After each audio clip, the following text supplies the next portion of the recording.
Torniamo in Italia. Erano pronti a sfruttare la crisi economica provocata dal coronavirus. Arrestate in tutta Italia 91 persone tra boss gregari ed estorsori mafiosi. Simona Licandro.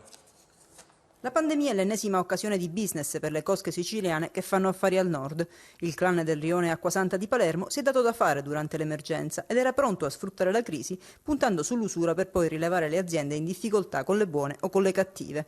È una mafia che non si arrende, quella che emerge dall'operazione della Guardia di Finanza di Palermo che con il coordinamento della DDA ha arrestato 91 persone. Tra loro i fratelli Fontana, storici reggenti di uno dei rioni Roccaforte di Cosa Nostra a Palermo, che avevano deciso da qualche anno di investire a Milano. Negozi di orologi di lusso, vendita di cialde del caffè, senza perdere d'occhio gli affari palermitani, come la gestione dei centri scommesse, delle corse all'ippodromo, del controllo dei cantieri navali e del mercato ortofrutticolo.